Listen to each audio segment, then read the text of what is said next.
Happy holidays, welcome to the Vinyl Verdict, and we've got a very special gift this year, which is the Headfirst Remix on CD, also on vinyl. And I'll put the link in the description. I know there have been some manufacturing delays, but trust me, this is well worth the purchase. Just wanted to do a quick video talking about this remix, and we've been waiting 50 years for this CD, so let's open it up. Love that 50th anniversary special edition sticker. That's Apple Studios, 3 Savile Row, just like the song.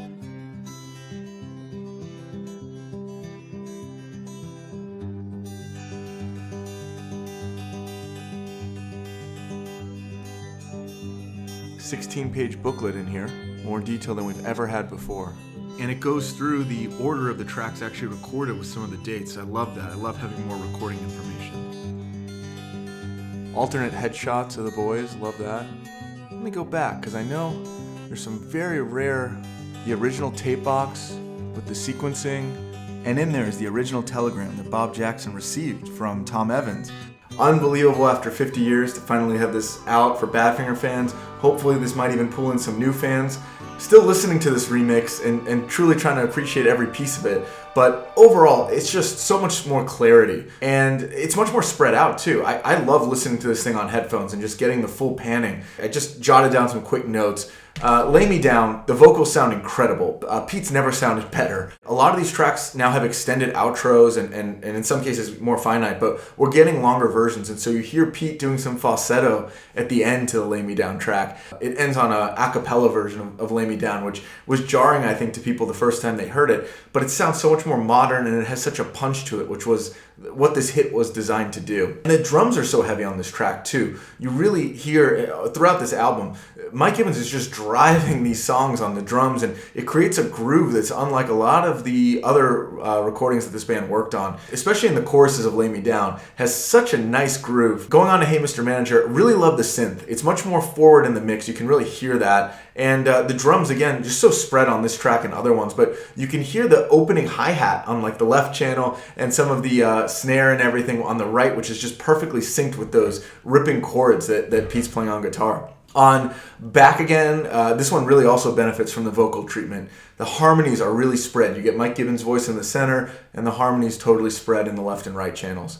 Turnaround and Rock and Roll Contract, two of my favorites from this album, just have so much power. Hard to really pick exactly what's changed, but for these rock songs, they definitely benefit from this treatment. The arrangement on Keep Believing and Moonshine, I think, really make these songs soar. On Keep Believing, you can now hear kind of the guitar and piano balancing each other out, similar to Lonely You, and just creating more of that ballad power pop song. And on Moonshine, again, great arrangement with the harmonies and the shimmering guitars, and then the organ and a different set of keys earlier. And so it's just got a very interesting arrangement, which you can now hear more clearly as a result of the remix.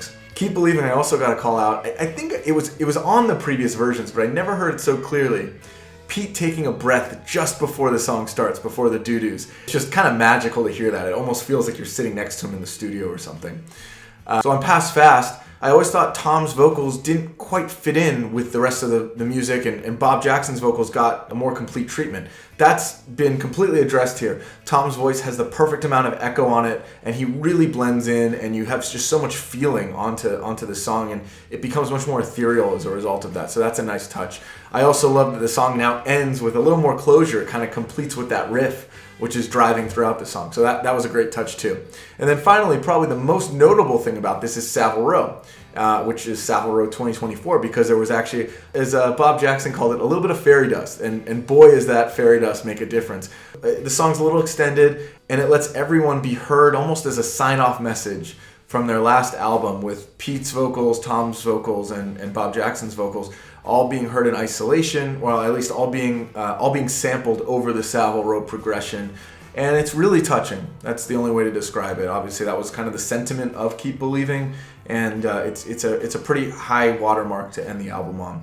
So overall, just wanted to do a quick video. So happy to have a physical version of this album after all this time. It belongs in the band's discography and on the shelf next to all the other records. I think the appreciation for this album will only continue to grow over time, and so thankful to Bob Jackson and Andy Nixon for working diligently on this remix in secret for the last year so that we all can benefit from it this holiday season. And thank you to the rest of the team also, who's obviously behind all of this. Wishing all of our subscribers and other watchers a happy holiday season with your loved ones and a happy new year.